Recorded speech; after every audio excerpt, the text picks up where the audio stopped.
Salutare dragi prieteni, bine v-am regăsit!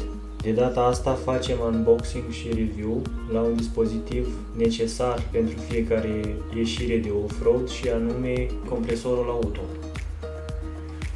Am ales acest model pe baza review-urilor de pe site-ul de unde l-am comandat, prețul acestuia fiind de 160 de lei cu tot cu transport. În cutie găsim compresorul propriu-zis, însoțit de un manual de instrucțiuni, care din păcate nu este scris și în limba română.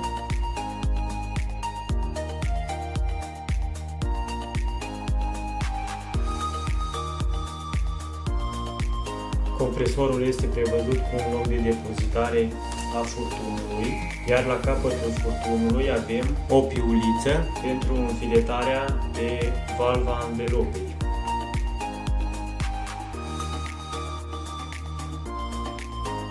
Compresorul mai este prevăzut și cu un spațiu de depozitare pentru cablul de alimentare cu energie și un loc în care se păstrează adaptoarele pentru umflarea mingilor sau a saltelelor.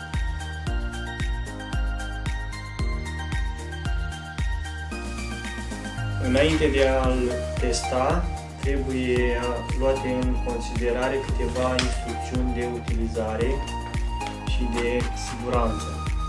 Compresorul nu trebuie lăsat să funcționeze mai mult de 15 minute, pentru că există riscul de supraîncălzire. Dacă va fi folosit 15 minute fără oprire, trebuie lăsat să se răcească măcar 30 de minute. Nu trebuie lăsat nesupravegheat în timpul umflării, trebuie folosit într-un mediu uscat.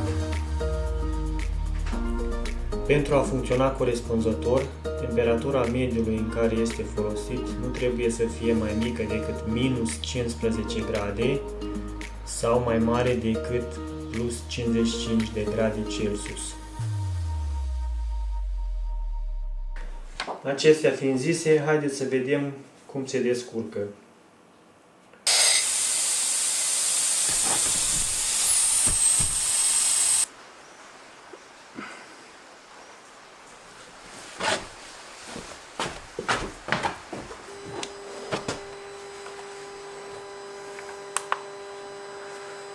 Compresorul indică presiunea de 1,5 bar, iar noi o setăm la 2,5.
Așa, și acum verificăm presiunea cu manometru.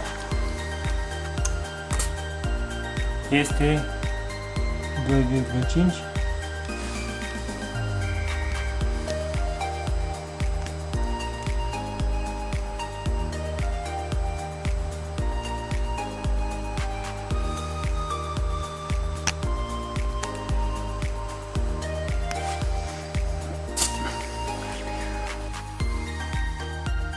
Timpul de umflare al unei roți, de la presiunea de 1,5 bar până la presiunea de 2,5 bar, a fost în jur de 3 minute. Principalul avantaj al acestui compresor este faptul că este foarte compact și foarte ușor de utilizat. Un dezavantaj ar fi cablul de alimentare, care putea să fie mai lung, și lipsa manualului de instrucțiuni în limba română.